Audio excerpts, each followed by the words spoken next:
Hey everybody, it is Wintermute, and the day has finally arrived. My kids have shown interest in playing Dungeons and Dragons, so I'm getting ready for that. Now, I did some research because I know D&D 5th edition is out. I looked at 4th edition, was not happy with it, as were not a lot of people. But so I initially looked at 5th edition. But I also at the same time looked back at Pathfinder 2nd edition. I say back, that shouldn't be the right word.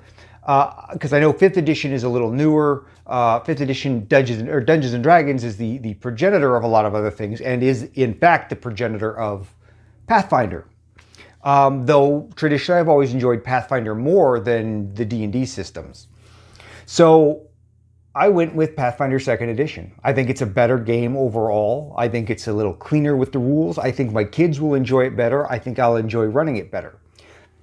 So what I did is I went ahead and I bought the Pathfinder 2nd edition starters box. And I didn't go right into the core rule books and anything like that because it's a lot to get into. I wanted something a little more bite-sized, not just for the kids, but for me as well. Because I'm getting back into I'm getting back into Pathfinder while it's in 2nd edition. So, the starter box, I got to say right off the bat, is really great. Let me give it a quick plug here, but it comes with two kind of soft-bound books. One is for the players, one is for the DM. There's an adventure in the book, or in the box that you're supposed to run. The Trouble Beneath Atari, I believe it's called. And I'm still reading through it, so I'm still getting the hang of it. I'm still getting used to 2nd edition.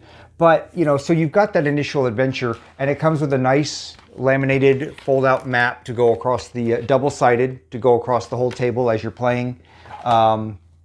Here's the thing, though. Even now, it was $40, and a $40 investment in something that is, in theory, a one-shot, really, is it really that big of good of an investment? However, they have the book set up and everything so that you can level your characters up to level 3. And they say anything beyond this, you're probably going to want to get the core rule book, but you could, in theory, keep going. You could play new adventures based on the information we've given you about the city of Otari and things that are going on there. And even just reading through the basic description of Otari, I kind of walked away with, I could already see kind of self-writing a couple second, third or fourth, or second, third, fourth adventures just in this city alone that my characters, my kids play could enjoy. So there's plenty of seeds there. Also, the map is kind of one use, but it comes with a lot of stands, high quality art on these nice stands with these nice, the dice are a dime a dozen. It comes with tokens, so you can keep track. So if you're a newer player and you're not used to the 3-action economy system, you can keep track of your actions, including your reaction here on this card, and it's a quick reference card. And so, that's all great stuff. And then you've got the actual player character tokens for the different classes and some of the more prominent races in the area. But then you get a big old bag of just monster tokens that is usable, and it's not, most of these monsters aren't even used in the adventure. They just gave you a ton of here, you know what, you paid money for this, let's make it worth your while, because this stuff can be useful well beyond this box. And there's quite a good variety too. And they're all labeled in a way that makes each token individual, so you can keep track, okay, the one with the blue diamond on it versus the one with the red circle, even though they're both kobolds. So a lot of good stuff, a lot of great stuff. Oh yeah, pre-generated characters, and they have additional pre-generated characters on their website for free. If you want, now they give you 4. But if you're going to end up with more than 4 players, you can just go download those, print them off, and then, okay, here's character number 5 and 6, depending on what people want to play. So for a starter box, it's pretty good. Now, why did I go with Pathfinder 2nd edition? Some people used to call Pathfinder 1st edition Mathfinder. It's a very math-intensive kind of game, but that's generally speaking, I like that. I think that's good. And I have played in the whole spectrum. I have played Battlelords of the 28th century, or whatever it was, where you get as deep into what credit cards your characters have. I'm not exaggerating. I literally there were charts for determining what your character's credit score was. Yeah. And then there's the real loose and very kind of, free form kind of gaming system, something a little more along the lines of Fate. And then there's some even more than that. So I've played everything kind of along the spectrum. And there is a time and place for free form. Mage the Ascension is a great example of a game set in a pre-existing rule set within the World of Darkness, but the abilities that your characters could use was very, very free form. Great game to play, a nightmare to run. Then you've got traditional second edition D&D or third edition D&D, excuse me, which is more of a tactical combat role-playing game. That's how he described it to people who would understand that. It's more, there's role-playing, but it's more about combat. Pathfinder definitely falls into that same category, but I think my kids will enjoy that. However, taking that into account, there's something I'm going to do when I run it that I've learned from experience with my kids is I am not going to give them a breakdown of the rules before we start playing. Unless they ask, I'm not going to do that. I'm going to go right into story mode, right into roleplay mode, right into describing the town, describing the environment, giving them the adventure, letting them interact with some people, seeding some ideas for possible future adventures, which I deliberately want to do when I run. And then once they go down into the dungeon, which is where their quest is going to go, I'm going to go ahead and okay guys, here's what we're going to do. We're going to roll initiative. Initiative is how you determine the order in which the combat goes. Okay, and then, everybody roll initiative. This is the order. Okay, then, you're up. Now, Thane, this is what you can do. You've got 3 actions. If you look at that card, it explains what some of those actions are and kind of breaks it down for you.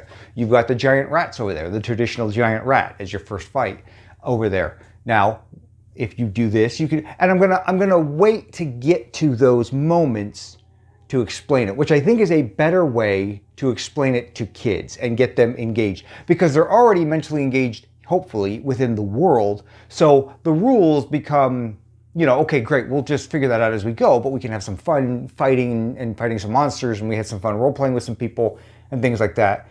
So that's definitely one of the approaches I'm going to take. I'm also, I may, and it's not just my kids who are going to play. There's also going to be other kids in the neighborhood who I'm going to invite, and then my girlfriend is going to play. My girlfriend being a much more experienced gamer, though she's never played Pathfinder 2nd Edition. Again, I'm not worried about it. I'm more about, she'll pick it up. I just would like somebody besides myself there to be able to kind of, herd the kids and keep them on track, or offer things that they don't fully understand on what their freedom of choice is.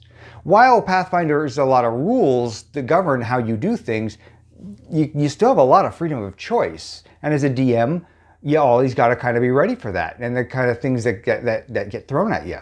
So that's what I'm hoping she'll bring is kind of just experience and with some dungeon delving stuff and just kind of keeping the kids kind of and presenting ideas and keeping them on task. So I definitely wanted another adult there because I'm already going to be outnumbered.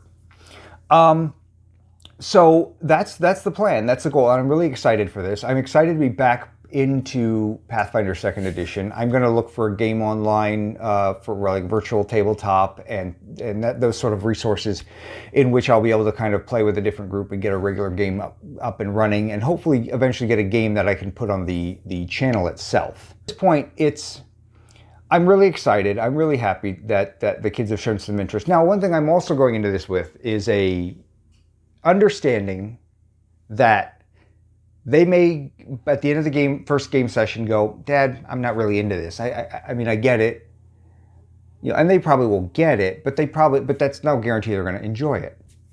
So be it. So be it. Not a problem. Doesn't bother me at all.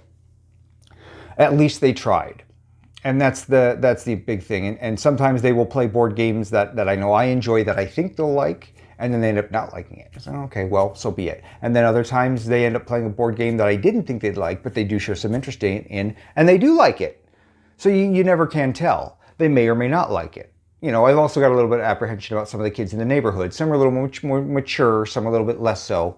But, that's something that it's just part of being a DM, especially when you're running for kids. Hopefully they can kind of stay on task enough, focus on enough. And I'm only going to keep it to 4 hours tops. And it may even be shorter. I don't see going more than that.